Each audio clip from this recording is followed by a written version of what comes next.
The FBI has over 200 open domestic terrorism investigations ongoing. AG Barr has created a task force on violent anti-government extremists led by the U.S. Attorney's Office in New Jersey and the U.S. Attorney's Office in northern Texas. With 200 Trump-appointed judges confirmed, the rule of law will be upheld. Democrats at all levels, federal, state, and local, have done nothing. Senate Democrats blocked bipartisan police reform. Minnesota's Democrat governor failed to urgently deploy the National Guard. It took President Trump for that to eventually happen, his suggestion and the ultimate descendants into chaos there in Minneapolis. 3 Democrat Minneapolis council members voted to abolish the police while they themselves were getting a private security detail. That's quite rich. Democrat mayor of Seattle called the CHOP zone, the autonomous zone, the summer of love. It is anything but that, with 1 dead, multiple shootings, and desperate pleas for help unanswered by business owners and others. 11 people were shot in 12 hours this weekend in the Democrat-run New York City, and 61 people were shot in Democrat-run Chicago, and 15 fatally killed. A Democrat state, a Democrat city. President Trump stands against defunding our brave police officers, caving to mob rule, and cancel culture which seeks to erase our history. Let's be clear. The rampant destruction of statues is not a part of any ideology, but this anarchy is aided by failed Democrat leadership. And as President Trump has tweeted, these statues, quote, are great works of art, but all represent our history and heritage, both the good and the bad. It is important for us to understand and remember, even in turbulent and difficult times, and to learn from them. So let's stand for law and order, for peace in our streets, and against anarchy. This is President Trump's vision for the future. And with that, I'll take questions. Kristen. Thank you, Kayleigh. I know you said that President Trump was never briefed on these reports about the Russian bounties and whatnot, but can you say that he was briefed today?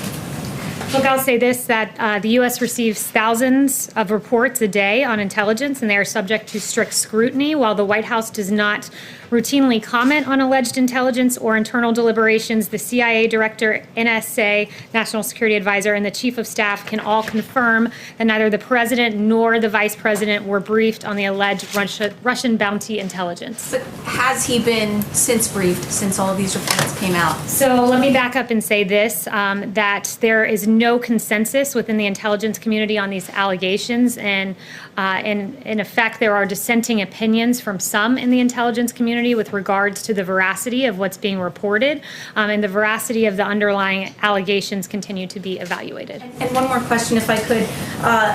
Is he upset that this intelligence was reportedly shared with the British government, but not him? I have no further comment on that other than to just point you back to the 2 assertions that I made previously. Kristen. Thank you, Kayleigh. How did the president not be briefed on the Russia bounty story? Was he out of the loop by his own intelligence community? No, as I noted, there was not a consensus among the intelligence community, and in fact, there were dissenting opinions within the intelligence community, and it would not be elevated to the president until it was verified. President Trump tweeted overnight, "Intel just spoke to me." What specifically does that mean? Who spoke to him? Did that person, in fact, give the president a full briefing in that conversation? So I have no further details on the president's private correspondence. Tell us who's coming to the White House today and who's going to brief those lawmakers. So what I can tell you about that is that last night, the Chief of Staff, Mark Meadows, called both Senator McConnell and Congressman Hoyer and said that he would be briefing 8 members from the committees of jurisdiction. So there was a bipartisan invitation extended, but no further details other than that. Is that briefing going to happen today, Kayleigh? Yes, it was ongoing at the time when I came out here, or at least it had started, I think, 30 minutes prior to me coming out here. But they're going to come to the White House? I just want to be clear about what's happening. Members of Congress have come or coming to the White House? Yes. Kayleigh. Okay, I have 2 questions. One, isn't it concerning that there was even a hint of credibility to this report that the Russians were offering to pay Taliban-linked militants to kill American troops, and the president was not told about it? Has the National Security Advisor or anyone explained why they didn't think it rose to the level that the commander-in-chief should find out about it? So intelligence is verified before it reaches the President of the United States, and in this case it was not verified. I would note this, though, when the president, there's no stronger advocate for our servicemen and women than President Trump. He never hesitates to act when there is a threat to our servicemen and women. For example, in Syria in 2018, when dozens of Russian mercenaries were killed in retaliatory defensive U.S.-led strikes. So when our adversaries have directly targeted U.S. or coalition partners, the president has not hesitated to act, but this was not briefed up to the president because it was not, in fact, verified. So I understand it has to be verified, but not everything in his daily briefings or in the presidential daily brief that's the written document is airtight. They let the president know about what they are hearing. That's why it's intelligence. So why would that not have been something that rose to that level if, we're sharing it with other countries? The National Security Council and the intelligence community constantly evaluate intelligence reports, and they brief the president as necessary. Okay, so my other question is, if this does be borne out to where the president believes that it is true, what is he going to do to hold Russia accountable? And is he still going to invite Vladimir Putin to the G7, G8, whatever he's thinking of having in the fall? I won't speculate on whether this intelligence is verified or not verified, and I won't get ahead of the president on further actions, but I would just point out that no one... Officials are not disputing that this is not true. No one, Ratcliffe is not disputing this. There are dissenting opinions within the intelligence community, and I can confirm with you right now that there's no consensus within the intelligence community on these allegations. And further, I would just point out, I won't get ahead of the president on actions, but with regard to Russia, this president has been extremely strong on Russia, imposing sanctions on hundreds of Russian individuals, expelling dozens of diplomats, closing 2 Russian consulates, withdrawing from an INF treaty, and several other actions. Disputing it in the intelligence community. I have no further notifications for you other than to tell you there's no consensus and there are dissenting opinions from some within the intelligence community. You don't think this report is true? I'm telling you this, that there's no consensus in the intelligence community and that the dissenting opinions from some in the intelligence community exist. Darlene. Thank you, Kayleigh. I wanted to go back to the tweet the president tweeted yesterday and then removed. This morning you said that he didn't hear the phrase white power in the portion of the video, and that when it was signaled to him that that was there, he took the tweet down. So does the president retweet other people's tweets and videos without knowing the full contents of what he's retweeting? No, he did not hear that particular phrase when he tweeted out the video.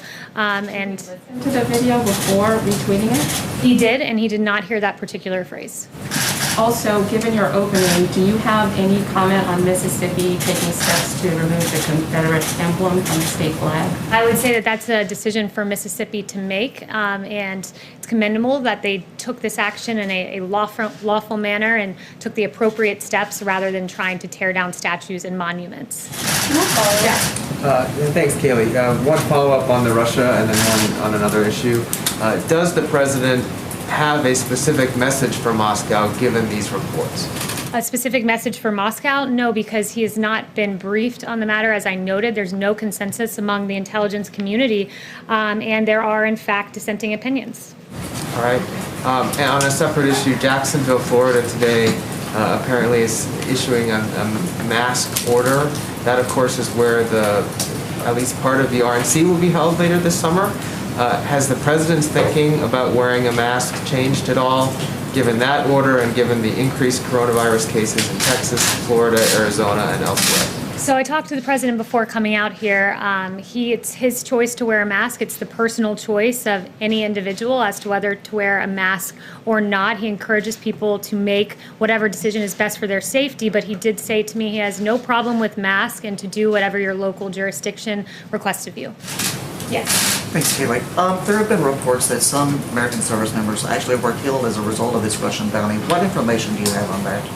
Look, again, I'm pointing you back to the fact that there's no consensus within the intelligence community. And I would also note that for those of you that are always taking the New York Times at their word, they erroneously reported that the president was briefed on this. He was not briefed on this, and neither was the vice president. So before buying into full-fledged a narrative from the New York Times that falsely stated something about the president, that you would wait for the facts to come out.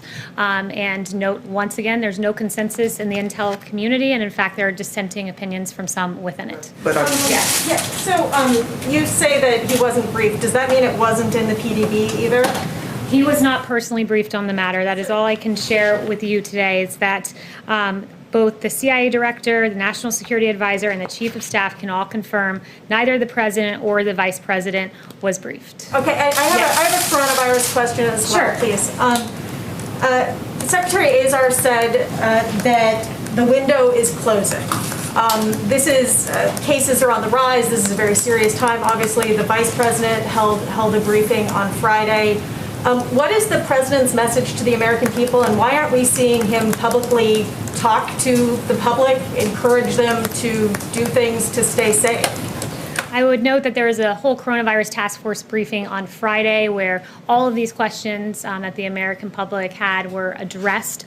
We're encouraged to see that fatalities are coming down, that this Sunday, I believe, we had our lowest fatality rate since, I believe it was March 22nd, so late March. What that signals to us is we're catching people in the communities. The people who are being infected tend to be those, as Vice President Pence has noted, half of those testing positive are under the age of 35. This means we're catching people in their communities. We're aware that there are embers that need to be put out, but these signs of a decreasing fatality, increased and enhanced therapeutics that we've identified, 4 of them, dexamethasone, convalescent plasma, and remdesivir, and one other, that they are working. Remdesivir in particular reduces hospital time by 1/3.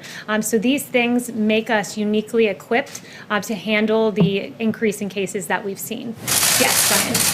Kayleigh, there's a national conversation going on right now about the proper place of symbols of the Confederacy, statues, memorials, names, and the president has repeatedly inserted himself into this debate. And I think a lot of people are trying to understand what his view of memorializing the Confederacy is and the proper place of the Confederate flag. So a couple questions. One, does President Trump believe that it was a good thing that the South lost the Civil War? And then 2, is he interested in following NASCAR's example and banning the Confederate flag at his own events? Well, your first question is absolutely absurd. He's proud of the United States of America. Second, with regard to our statues, Americans oppose tearing down our statues. There's a Harvard-Harris poll released just last week that shows 60% of respondents said the statues should remain, and 71% said local governments should block groups from physically destroying the statues. So he stands on the side of preserving our history. The question was actually about the Confederate flag at his rallies. Is he interested in banning the Confederate flag at his rallies? That would be a question for his campaign, but look, this president's focused on taking action, on fixing problems. It's why he had his executive order just a few weeks ago to keep our streets safe and secure. That's where his focus lies, and I think that those who are tearing down statues, they do appear to have no ideology when they're tearing down statues and defacing statues of Matthias Baldwin, an abolitionist, Hans Christian Heg, who died fighting for the Union Army during the Civil War, a memorial for African American soldiers who fought in the Civil War was damaged in Boston, and a monument to fallen police officers was vandalized in Sacramento. This is unacceptable. It's why the president took strong action. It's why he has an executive order saying those tearing down statues will be punished to the fullest extent of the law. It's why 4 people will charge. He will not stand for lawlessness and chaos. He stands with the 71% of Americans who say there is no place for tearing down statues, as these anarchists are doing across the nation. Christian. That it's okay to display the Confederate flag at his events? Christian. Yeah, thanks, Kayleigh. I got a couple. First off, the president's been talking about this big infrastructure push. I'm curious if we're ever going to get a look at the proposal that DOT has been working on. And then secondly, curious if you could give us a little info on how the Phase 4 negotiations are going. Do you get a sense that Congress is open to the back-to-work bonus that the president said he's in favor of? I don't have any updates for you on Phase 4 or infrastructure, but the president has mentioned for the last 3 years he's very keen on Democrats coming to the table and working with us on infrastructure. He's keen on, in a Phase 4, seeing a payroll tax holiday, which helps low-wage workers and those who need it most. These are real, effective measures that could help the American people, but the onus is really on Democrats to come to the negotiating table. Is there any indication that this is going to be different than infrastructure in February? I mean, that was roundly denounced by all the Democrats. Yeah, I won't get ahead of the president or those negotiations. Stephen. Thank you. I have 2 questions. First, about the statues. I covered pretty closely the Trump inauguration rioting trials, and those all ended in essentially jury nullification. and no one was convicted. And I was wondering if President Trump is concerned about the possibility that the same will happen with the people who were charged before for trying to topple the Jackson statue, particularly given his personal role helping apprehend suspects. Look, that'll be a decision for the courts to make and for juries to make, but the president is very keen on seeing these actions brought to justice, because tearing down American monuments and defacing federal property and defacing the Lincoln Memorial are not things the American public want to see, as noted with that 71% poll. Got it. And my second question is, over the weekend, President Trump retweeted a contrast of his presidency and President Obama's, and there was a chart of the different things that President Obama did and President Trump did, and one of the differences was President Obama approving the extrajudicial killings of Americans overseas. There was a little bit of confusion earlier in President Trump's presidency about his position on that. Are you able to clarify whether he opposes that? Look, I would just say this. The president will always point to the difference between his record and that of President Obama, which is what he was getting at with his tweet. You had, on one hand, the Obama-Biden presidency, the weakest economic recovery since World War II. With President Trump, we got to the hottest economy in modern history. With President Trump, you saw ISIS defeated. With Vice President Biden and President Obama, the so-called JV team of ISIS became the varsity team and overran two separate countries. So the president will always draw contrast with President Obama, and those are just two of the many, and he was drawing a contrast in that tweet. Thanks, Kayleigh. I have two questions on COVID-19. First off, remdesivir, we found out today the pricing of it going forward for roughly a 5-day trial, $2,300 for government-backed programs, $3,100 in the commercial marketplace. Does the White House, does President Trump approve of that pricing, of that price point, considering there's been some criticism as to whether or not that's too high?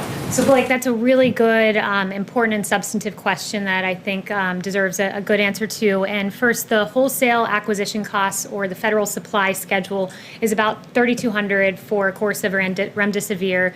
But remdesivir is an inpatient drug done by infusion, and because it is an inpatient drug, the patient would be very unlikely to see the cost of the drug and to pay the cost of the drug, because the way that hospitals get reimbursed for inpatient drugs is that they are paid flat fees for admission. And as Secretary Azar explained to me, this means in layman terms that hospitals have to eat the cost of treatment used. But if they buy remdesivir for, let's say, $3,200, which is the wholesale acquisition cost, and that remdesivir drug saves that patient time in the hospital, they only spend a third of the time in the hospital as a patient without remdesivir, that would mean that the hospitals are actually profiting because they're getting the patient out early. So that basically all comes down to saying that the patient will not see that cost. With the price point. Right. And then secondly, just picking up what Jeff had asked about masks. You said the president had no problem with masks and that individuals should do whatever their local jurisdiction requests. However, the HHS Secretary Alex Azar said this weekend, quote, "We've got to practice social distancing. We've got to use face coverings when we can't practice social distancing."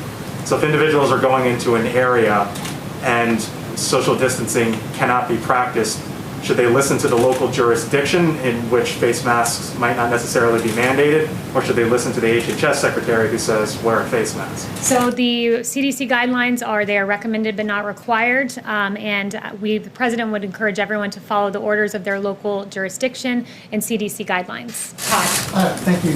So one question follow-up and then a separate issue. I just want to be clear, there are congressional leaders who are being briefed on the Russia situation, but the president has still not been briefed on the situation? Look, this has been asked and answered. The president is briefed on verified intelligence. And how does he know, if he hasn't been briefed, how is he certain that Russia didn't put out these bounties? The president is briefed on verified intelligence, and again, I would just point you back to the absolutely irresponsible decision of the New York Times to falsely report that he was briefed on something that he in fact was not briefed on. And I really think that it's time for the New York Times to step back and ask themselves why they've been wrong so often. The New York Times falsely claimed Paul Manafort asked for polling data to be passed along to Oleg Oleg Deripaska before having to issue a correction. In June of 2017, the New York Times falsely wrote all 17 intel agencies had agreed on Russian interference before having to issue a correction that it was only 4 agencies. In 2017, February of that year, New York Times published a story claiming Trump campaign aides had repeated contacts with Russian intelligence, which even James Comey has said was almost entirely wrong, New York Times.